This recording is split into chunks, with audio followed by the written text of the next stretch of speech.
Shaye Hudson works as a psychotherapist and clinical hypnotherapist in Atlanta, Georgia, who specialises in spiritually transformative experiences and is a reviewer for the Journal of Exceptional Experiences and Psychology. Shaye tells the following spiritual encounter he'd had after his grandmother passed away. Shaye grew up in Milledgeville, Georgia, and every Sunday after church his parents would take him and his brother to visit their granny, Auntie Dean Garner. Her small and quaint house was filled with photos of the family, and he especially liked her purple turquoise couch in the living room. His granny was a kind, sweet lady with long brown and grey hair that was braided. Shaye would enjoy the day he spent at her house, where he liked to play and help around the house. A few years later, when Shaye was away at college, he received tragic news from his parents that his beloved granny had been diagnosed with colon cancer, leaving both he and his family devastated, where his mother rang and suggested he should go immediately to the hospital to visit her. Shaye went to the hospital immediately and remembered seeing her lying in bed, and although she was very ill, she still had the energy to smile at him and tell him she was extremely happy to see him. Unfortunately, that was the last time that he would see his beloved grandmother alive. A few days later, hospital advised his parents that she had gone into a coma. His parents then contacted Shaye, who then rushed to the hospital. He saw his father in the parking lot, looking extremely concerned, and did not notice his son as he walked to the car. Shaye raced into the hospital to hopefully see his granny one last time, and saw his mother sitting in a chair crying. She told Shaye that she was holding her hand when she took her last breath. She said that his father had left because he could not face seeing his mother pass away.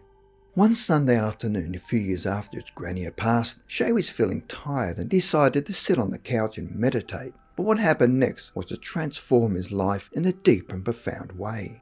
As Shaye was moving into a deep state of meditation, with his eyes closed, he began to feel his body less and less. As he went deeper into a meditative state, his head began to nod. Then his head suddenly jerked.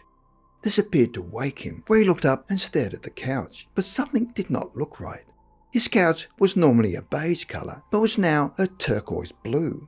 He then lifted his head to look around, and his vision appeared cloudy, but he could just make out the shape of a person sitting across from him. Then a very familiar voice sounded in his head and told him to focus. He did what the voice in his head requested, and his cloudy vision slowly began to clear, and he could now clearly see someone sitting on the other side of the room. And to his utter amazement, it was his beloved Gran, sitting in a chair and smiling at him. Shaye could not quite believe what he was now seeing, and first believed that it was all in his head. Then his vision became cloudy again, and he heard his granny's voice say, "It's your own fear and doubt getting in the way, and you need to focus again."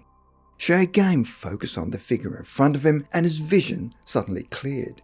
His granny was sitting a few feet away. She was smiling and staring at him. Her hair was still neatly braided, just as she used to wear it, and she was wearing a beautiful white gown. He told his granny that he missed her and loved her, and she responded likewise. He asked her how she thought he was doing spiritually, and she told him he was doing very well, but said that he should stay away from theological debates. He knew exactly what she was talking about because at the time he'd been having a strong religious debate with a friend of his. He acknowledged what his granny had said, and he understood that it was not his place to tell anyone that their belief was wrong. She again told him that she loved him and should take care of his father if he ever got sick. He said he promised to take care of his dad and her son, and in order to prove that this conversation had not just taken place in his head, he asked his granny to verify everything. She then mentally led Shaye into the kitchen and showed him a stove where there were onions and squash cooking on the stove. She said, "Ask your mother about the onions and squash she cooked today." He said he would immediately do that and told her again that he loved her. He then came out of his deep meditation and waited until he was completely alert. When he opened his eyes, the first thing he thought to do was to check to see whether the conversation he had had with his granny had really taken place, and quickly rang his parents. He was in a state of anticipation when his father answered the phone, and he immediately asked them whether they'd eaten onions and squash that day. His father said, "What are you, a mind reader?" Shaye replied that he would not believe him if he told him of what had happened, and then asked that his mother be put on the phone. He asked her the same question, and she said, "Yes, I cooked onions and squash today." "How did you know that?" He said, "I saw Granny, and she told me what you did today." Granny also asked me to take care of Dad if he ever gets sick.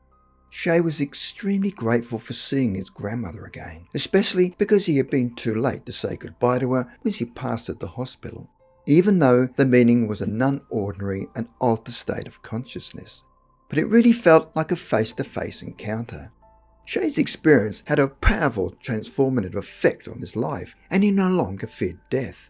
He now felt certain that there is an afterlife, and we continue our lives in another way. The knowledge that his granny gave him in their encounter is what parapsychologists call vertical evidence. His granny shared convincing information that he was immediately able to verify by asking what they'd cooked that day. His granny did not come back with secrets of the universe or with any religious righteousness, but did tell him to avoid religious debates and was guiding him in another spiritual direction. Shaye believes that his grandmother came back to give him a very simple message of taking care of her son and his father, and was a message of love. He believed that the profound experience helped reconcile his emotions with the loss of his grandmother. Of course, the encounter never took away the initial grief of saying goodbye, but had a lasting effect of creating a strong ability within himself to understand and better cope with the eventual passing of others close to him, as well as his own mortality.